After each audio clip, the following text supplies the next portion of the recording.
Bien, volvemos nueva y rápidamente a la clase. Vayámonos conectando.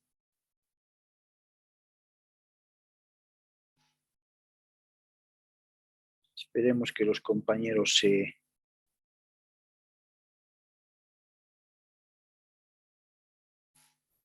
se conecten.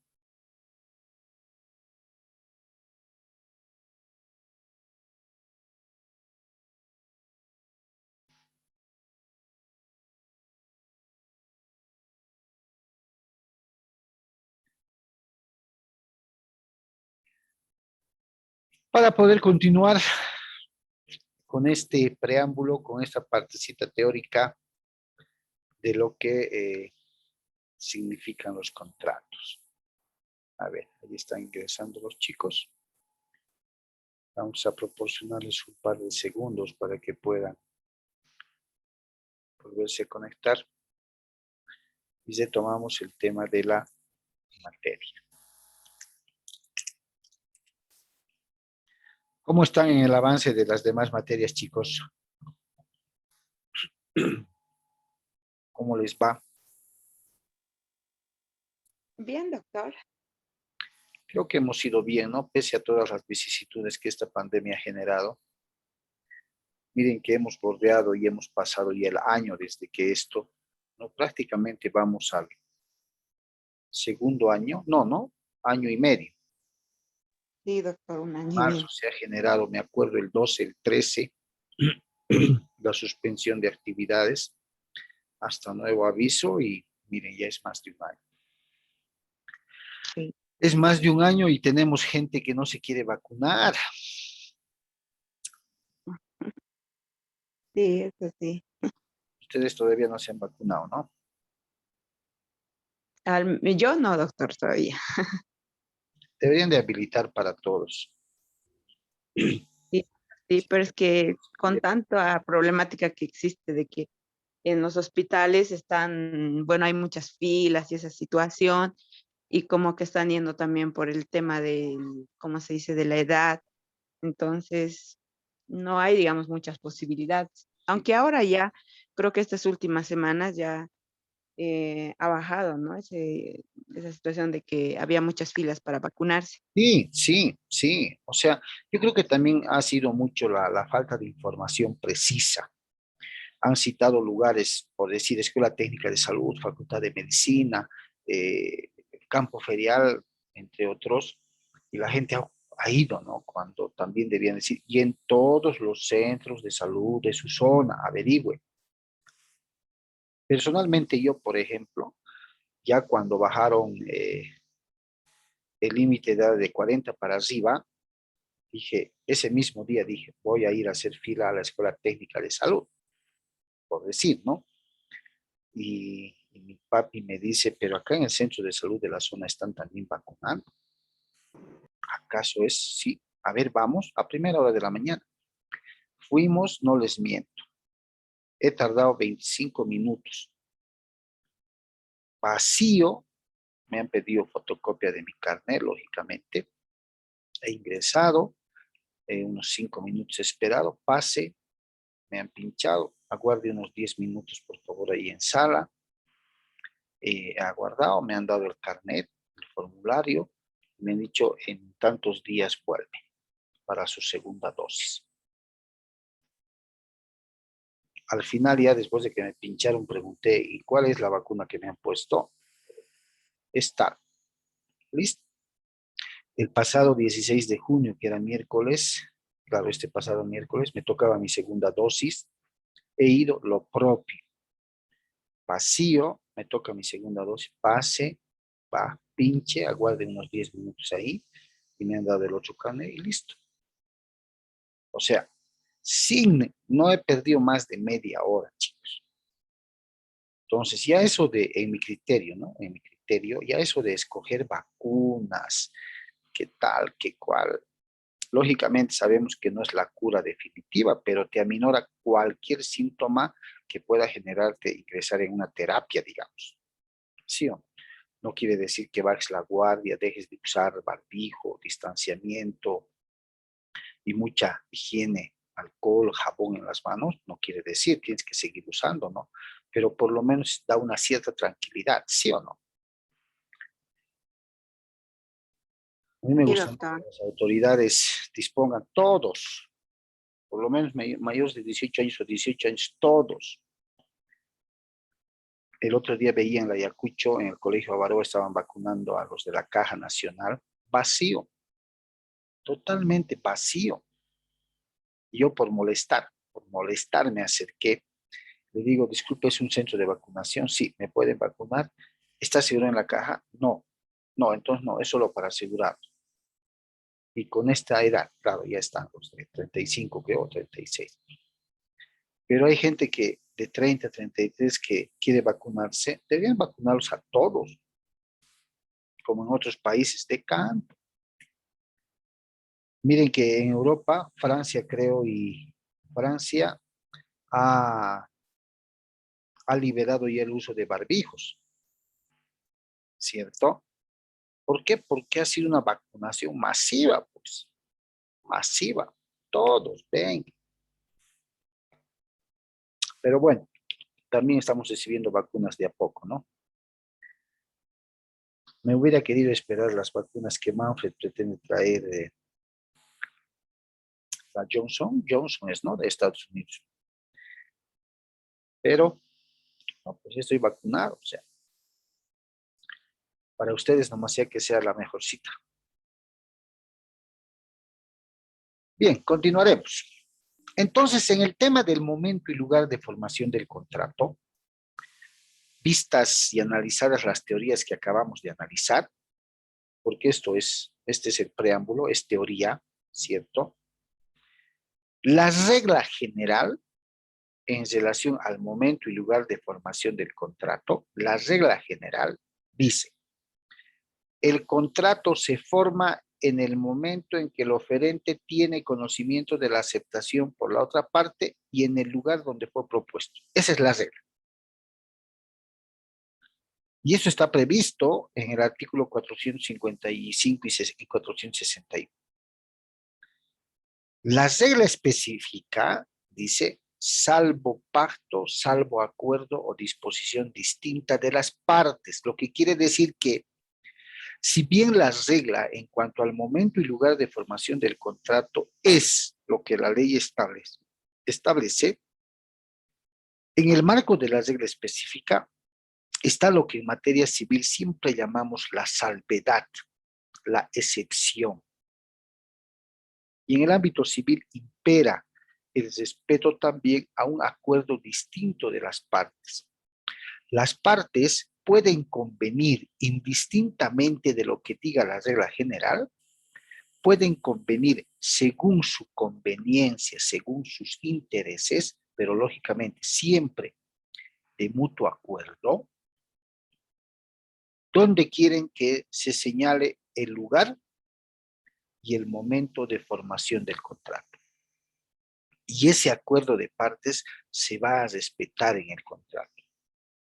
Por eso, la regla general es amplia y la regla específica tiene que ver con la salvedad, con la excepción, sujeto al acuerdo de partes. De pronto estamos en Cochabamba, el lugar del contrato sería el departamento de Cochabamba, ¿no? El momento sería el momento en el que suscribamos el contrato o la regla general dice cuando el oferente conozca de la aceptación de la otra parte y listo. Pero por acuerdo de partes, nosotros podríamos decir, mire, el abogado, lógicamente, ustedes, el momento y lugar es este, en este momento, en este lugar donde se está haciendo el contrato. Y las partes dicen, pero yo viajo mucho y paro más en Santa Cruz. Y el otro dice, sí, yo también viajo mucho y radico más días en La Paz que en Cochabamba y en Santa Cruz. Entonces, ¿qué le parece? Hagamos figurar, según conveniencia, ¿no? El acreedor siempre va a decir, hagamos figurar que el lugar del contrato sea la ciudad de Santa Cruz, el lugar de cumplimiento del contrato sea la ciudad de Santa Cruz. Perfecto, hagámoslo así. y se puede establecer de esa manera. ¿Por qué? Porque si bien la regla general dice que el contrato se forma en el momento y en el lugar donde se ha aceptado y donde se ha propuesto, también hay una regla específica que dice salvo acuerdo distinto de las partes. Y ese acuerdo se respeta. A eso se refiere. Bien. Ahí está.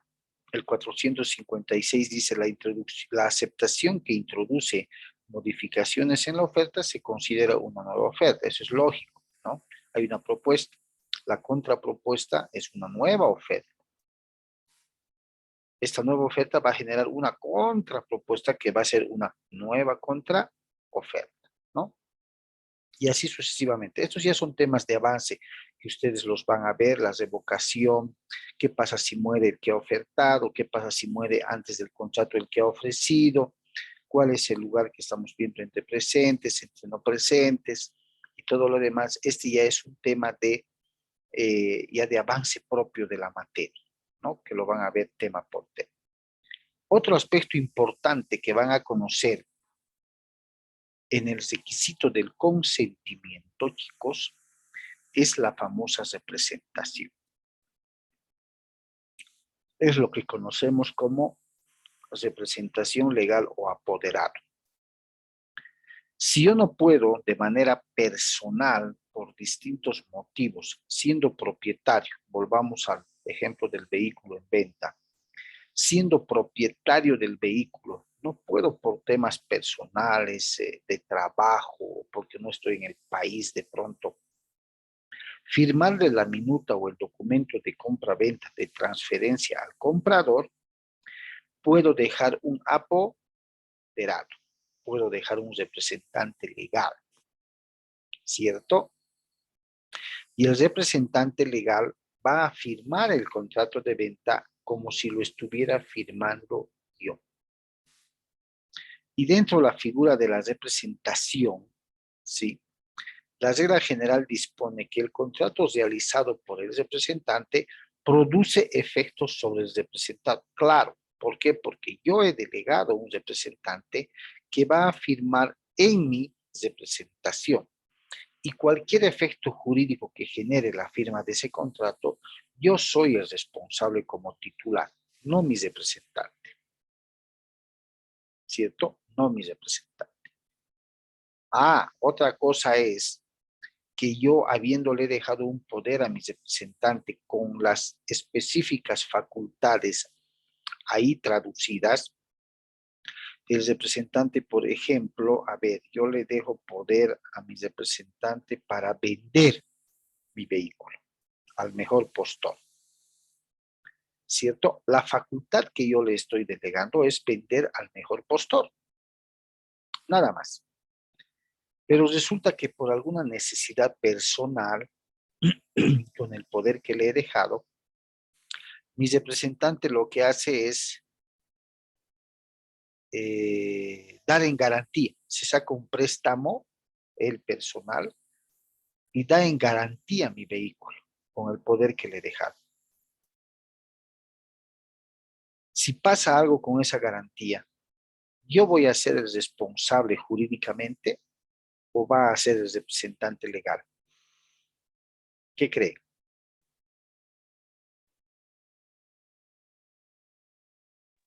¿Podría volver a repetir? No le escuché la última partecita, doctor. Yo le dejo un poder a mi representante legal, a mi apoderado. Y en ese poder le doy facultades para vender mi vehículo. Sí, digo, para enajenar, transferir, vender.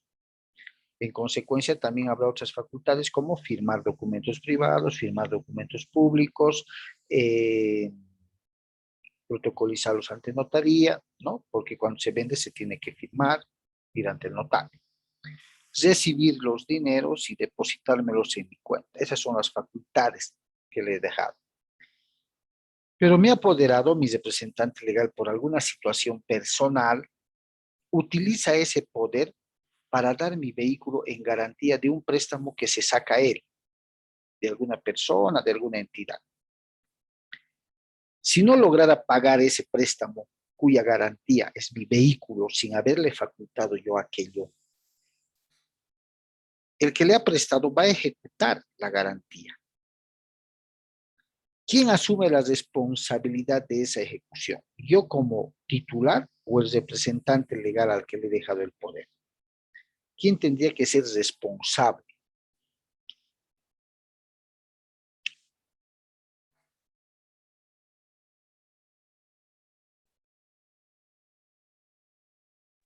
El responsable directamente tendría que ser el apoderado, doctor, y el que sale perdiendo, lo pondríamos así, el que ha otorgado el poder. Sí, es verdad. Por eso el tema de la representación en contratos, chicos, es un tema muy delicado. Pero fuera de ello, fíjense, si mi representante legal cumple a cabalidad y ejerce únicamente las facultades que le he delegado, ¿no? Yo le he delegado que venda mi vehículo, que firme el documento correspondiente y que deposite el dinero en mi cuenta. Esa facultad expresamente le he dejado en el poder. Cualquier consecuencia jurídica que se genere a raíz de esas facultades que yo le he delegado, la responsabilidad la asumo yo, porque lo único que ha hecho el representante legal es cumplir con las facultades que le he delegado. Entonces, por tanto, cualquier consecuencia jurídica la voy a asumir yo como titular. Pero, en el ejemplo que les acabo de dar, el representante legal se ha salido del marco de las facultades que yo le he dado en el poder y ha realizado un acto de dar en garantía que no estaba facultado a hacer, se ha excedido, quiere decir. Entonces, quien debe responder por esa responsabilidad no soy yo, es el representante legal porque ha realizado un acto excediendo las facultades que le he dejado, abusando de la confianza que he depositado en él. ¿Se dan cuenta? Por eso cuando uno deja un poder, se llama contrato de mandato y lo van a ver en la materia de Derecho Civil 4 el próximo semestre. Cada uno de estos contratos también es el contrato de poder o mandato. Por eso cuando uno va a dejar poder, tiene que ser específico en las facultades que le está delegando. ¿Para qué? Para que el apoderado o apoderada en algún momento no pueda excederse en sus actos, porque hay que tener en cuenta la responsabilidad. ¿Listo? Eso es algo muy importante que va a trabajarse en materia de contratos. Ahora les comento que el Código Procesal Civil, no el Código Civil, establece pues una figura que se llama representación sin mandato. No sé si han escuchado. ¿Alguien ha escuchado sobre la representación sin mandato? Es decir, voy a representar a alguien, pero no tengo el poder, no tengo el mandato. ¿Han escuchado? No.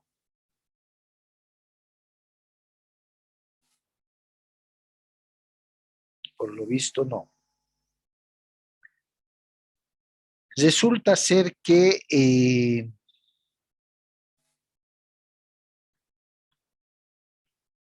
por ejemplo, resulta que hoy llega a mi casa, a mi domicilio, una notificación de asistencia familiar para mi hermano, ¿no? Para mi hermano. Entonces, le digo al oficial de diligencias que, claro, se lo puedo recibir o no se lo puedo recibir, pero en el hipotético caso que lo dejara o que lo hiciera mediante cédula, es decir, pegarlo en la pared o en la puerta, al no estar mi hermano en esta ciudad y estar de viaje, ustedes saben que en los procesos judiciales existen plazos para poder cumplir. Entonces, se da la imposibilidad de que mi hermano me pueda mandar un poder desde el lugar donde esté. Pero la ley excepcionalmente en el tema de representación sin mandato permite que un familiar directo pueda realizar algún acto sin el mandato necesario.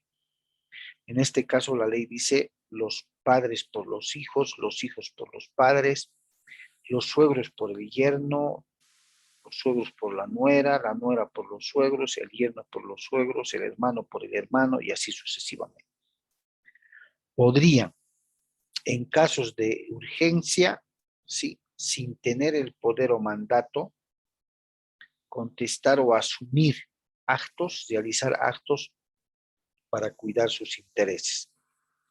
La condición es que una vez que el titular llegue a la ciudad o pueda enviar un poder, dé por bien hecho todos los actos realizados por quien haya presentado algún acto o documento en su nombre.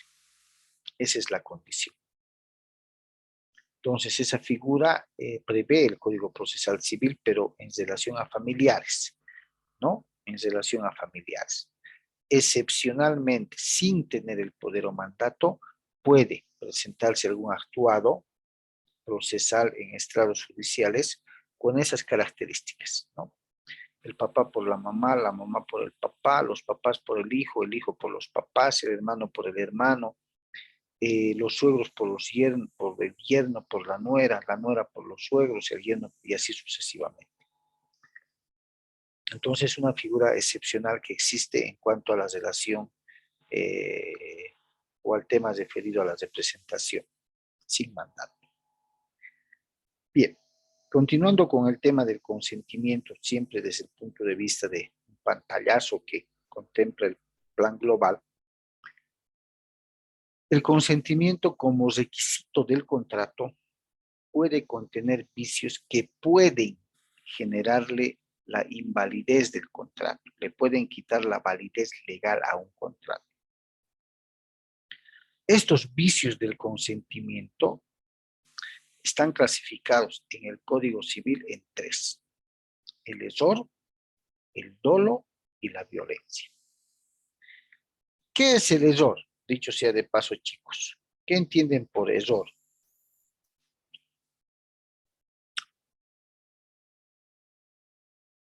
¿Qué es el error? ¿Qué será el error?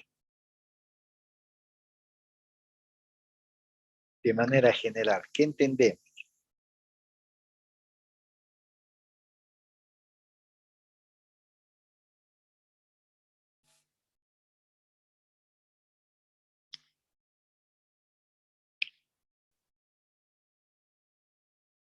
¿Nadie? ¿Nadie se anima?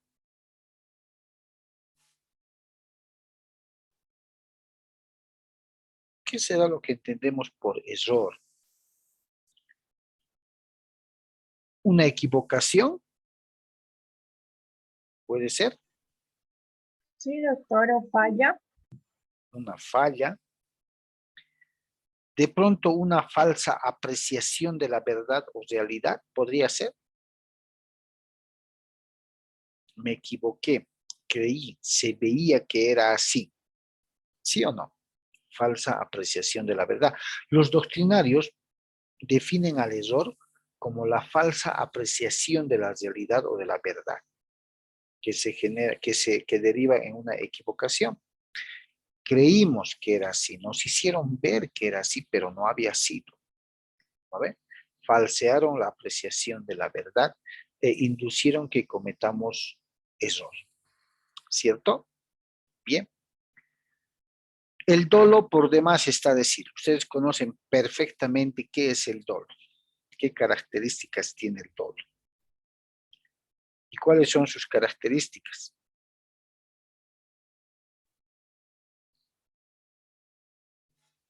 ¿Qué es el dolo?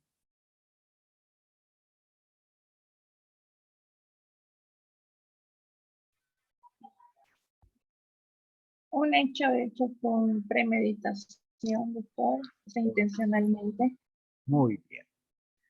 Las dos grandes características del dolo es la intencionalidad y la premeditación, la planificación, la intención de querer cometer el delito, ¿cierto? Se ve mucho en penal. Ese es el dolo. ¿Y qué es la violencia?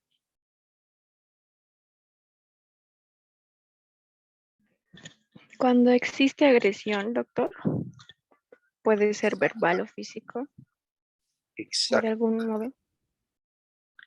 Sí, exactamente. Cuando se ejerce presión, coacción, ¿no? Para poder lograr el consentimiento de una persona, ¿cierto? Para poder lograr el consentimiento de una persona. Estos tres vicios, ¿sí? Pueden invalidar el consentimiento en el contrato y por ende pueden invalidar el valor legal del contrato. Fíjense, error, falsa representación de la situación contractual, falsa representación de la verdad, ¿cierto? El dolo, y el error, muy bien, el error se va a clasificar en error esencial, en el Código Civil, se va a clasificar en error sustancial, ¿ya? Y en error de cálculo, que tiene que ver con alguna equivocación numérica. Eso lo van a estudiar de manera profunda en la materia. ¿Listo? Y hay otras formas de error, ¿no? Error de derecho, error sobre el precio-valor, error por argumentación, error en la declaración, que son parte de la doctrina, de la teoría civil. El dolo, los engaños, las maquinaciones, los artificios, las mentiras, la premeditación, la intencionalidad de cometer algo ilícito o de inducir en error a la otra parte. Y el dolo en materia de contratos está en el artículo 482, ¿cierto? Y es una causa de nulidad del consentimiento y por ende invalida el contrato. La violencia. No es falta de voluntad, dice, ¿no? Sino es un vicio en el proceso de formación de la voluntad. Amenaza, coacción, presión, y la violencia lógicamente se va a clasificar en violencia física, violencia moral, violencia psicológica, hay violencia económica, hay violencia laboral, hay violencia de todos los tipos. Entonces, cuando ustedes analicen cada uno de estos requisitos del contrato y cada uno de los requisitos tenga algún vicio, se debe cuidar en el contrato de no cometer, de no inducir en error, dolo o violencia a la otra parte. ¿Por qué? Porque se está poniendo en tela de juicio la legalidad o la validez legal del contrato. Bien. Ahora, quiero compartir con ustedes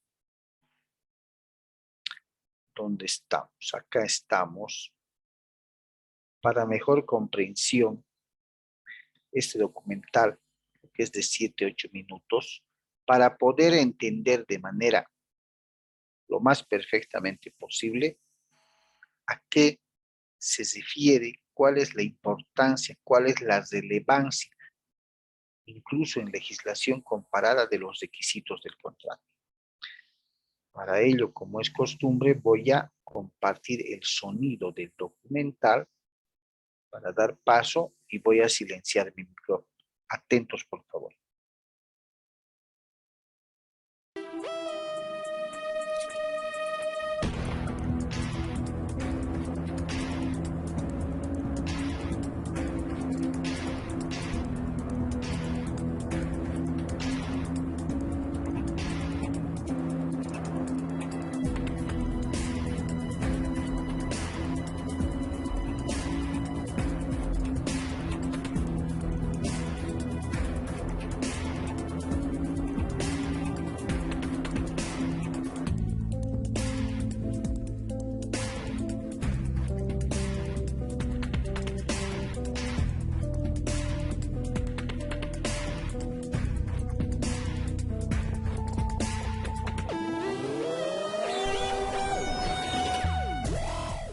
Bienvenidos una vez más, les saluda Fernando Barrientos. En esta ocasión vamos a hablar acerca de los contratos, un tema que sin duda crea bastante preocupación, conflictos, juicios y situaciones que llevan a la nulidad o anulabilidad de los contratos. En ese sentido, para dar una introducción más apropiada a este tema, vamos a remitirnos a la doctrina y a lo establecido por el Código Civil aún vigente en nuestro país. De acuerdo a lo establecido por el artículo 450 del Código Civil, establece que hay contrato cuando dos o más personas se ponen de acuerdo para constituir, modificar o extinguir una relación jurídica. Siguiendo la línea de Laurent, quien a su vez cita a Scaevola, el derecho es una fase de la vida, y la vida no es jamás estacionaria. Si se detiene un instante, sobreviene la muerte. Es imposible que el derecho del siglo XXI sea aún el de las 12 tablas, como dice Morales Guillén, pues el derecho es la expresión de la vida, y nuestra vida se aleja cada vez más del estado social de los romanos. Bajo esa influencia de nuevas costumbres, de nuevas tendencias, de tecnología, de internet, de contratos electrónicos y obviamente nuevas necesidades, se forma una ciencia, una nueva ciencia que es de los contratos. Hay contratos electrónicos y hay contratos por correo electrónico y los tradicionales contratos en papel. De ello vamos a hablar también en este tema, porque todos ellos nos inspiran en aquellos hechos acaecidos en el medio en el que vivían o no los ciudadanos de Roma. Pero reiteramos una vez más, Roma ha pasado hace mucho tiempo y ahora estamos en el siglo XXI. En consecuencia, se considera el contrato la expresión tipo de las fuentes de las obligaciones como expresión tipo, que es el acto jurídico, noción que absorbe la del contrato y que se funde a su vez en la del hecho jurídico en el sentido lato del término, tal como lo establece Bonecase. En esa línea, una de las interrogantes que ha perseguido últimamente a la gente que está realizando trabajos con contratos es desde qué momento es válido un contrato. Quiere decir, desde el acuerdo de voluntad manifestado por las personas que intervienen para la realización del mismo, desde el reconocimiento de firma ante una autoridad como es el notario de fe pública, o en el caso de los contratos solemnes como la compraventa, la donación, la antícresis, desde el momento que se registra en derechos reales. Es importante aclarar que Derechos Reales es una institución de registro para fines de publicidad y obviamente en base a esta publicidad surte el efecto erga omnes o la oposición ante terceros. Pero vamos por partes. Vamos con los requisitos del contrato que están previstos en el artículo 452, que hace alusión a la enunciación de estos justamente, ¿no? Este artículo, que es tradicional acá en nuestro país, consigna 4 elementos, de los cuales, de acuerdo a la doctrina internacional, 3 son los más utilizados. Vamos a ellos. Primero está el consentimiento de las partes, el objeto, la causa y la forma, siempre que sea legalmente exigible. Vamos a mantener esta última en línea roja en nuestra mente o en nuestra pantalla, donde quiera que estemos viendo, para entender bien cómo se va a encauzar este video.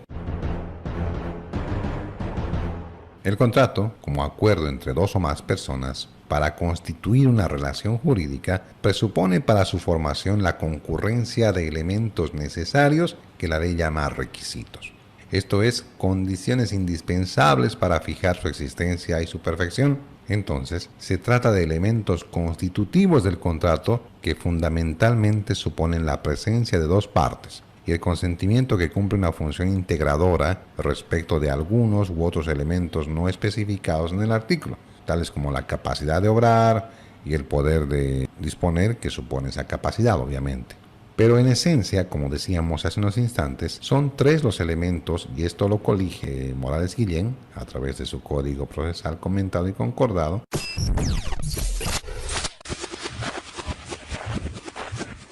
Dos o más personas capaces de contratar, su consentimiento y finalmente un objeto materia de su acuerdo. Ahora, la doctrina general que señala el artículo 450 señala la noción del contrato y esto comprende virtualmente los elementos del mismo. Y este dice que hay contrato desde que 2 o más personas, elemento comprensivo de la capacidad, se ponen de acuerdo, esto va a ser el consentimiento, para constituir, modificar o extinguir entre sí una relación jurídica que viene a ser el objeto. Así lo clasifica Messineo y no sin razón aconseja emplear el vocablo convenio, antes que de acuerdo para denotar el consentimiento, porque generalmente el acuerdo se identifica con el concepto mismo del contrato. Entonces, para no abundar mucho en esta materia doctrinal, vamos a señalar que el contrato, para que sea plenamente válido, como ustedes pueden ver en su pantalla, ha de contar necesariamente con 3 requisitos: el consentimiento de las partes que están interviniendo, los contratantes, un objeto determinado y un fundamento o causa del mismo. Nuevamente surge la interrogante: ¿y la forma del contrato?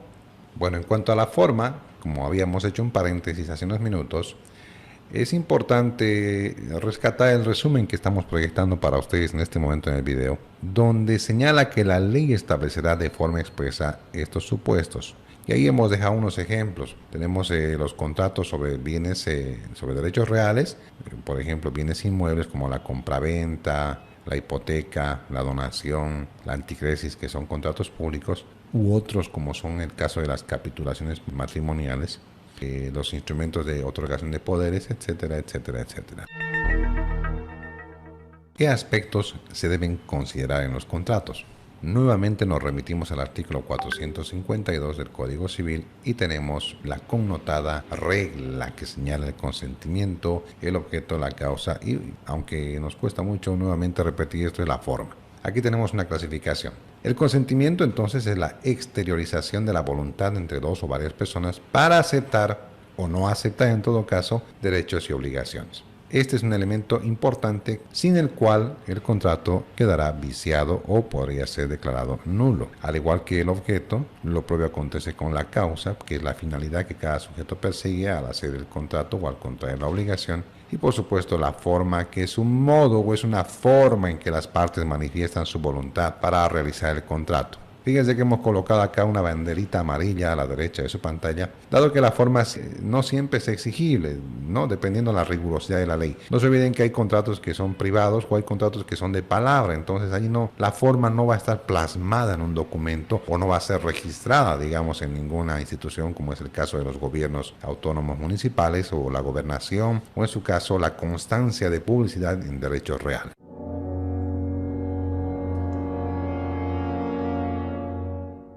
Estos son los aspectos más importantes que se debe considerar a la hora de realizar un contrato. Queda la nebulosa en el aire para saber si Derechos Reales otorga o no la garantía de un contrato. En nuestra opinión, Derechos Reales es una institución de registro, por eso se llama Registro de Derechos Reales. No otorga propiedad, no garantiza propiedad y en definitiva solamente acredita la publicidad para efectos de oponibilidad ante terceros. Eso es lo que la doctrina denomina el efecto erga omnes. Hasta nuestro próximo video. Gracias por seguirnos y no se olviden. Bien, como acaban de escuchar, ¿cierto? El documental habla íntegramente de los requisitos previstos en el 452, sobreentiende el requisito de la capacidad que ustedes han avanzado en Civil 1, ¿no? La capacidad jurídica, pero que desde ya también es un requisito elemental porque los menores de edad no pueden suscribir contratos. Ahí es el término, el requisito de la forma, fíjense el tratamiento que se le da. ¿Por qué? Porque la ley exige, debe exigir ciertas formalidades con respecto a la forma. Contratos que deben hacerse en documento público, contratos que pueden hacerse en documento privado. Cuando no están especificados en la norma que sí o sí deben hacerse en documento público, quiere decir que también se los puede celebrar en documento privado. ¿Cierto? Bien, chicos, vamos a quedar acá. El tiempo ha pasado bastante rápido. Estamos llegando al final de la segunda sesión. Prácticamente tenemos las clases contadas para poder concluir este semestre. Tenemos 2 temitas que los vamos a abordar en las clases que nos quedan y con ello prepararnos para el examen final, que lo vamos a estar coordinando, ¿ok? Tengan buenos días y nos vemos el próximo viernes. Hasta luego, doctor. Hasta luego.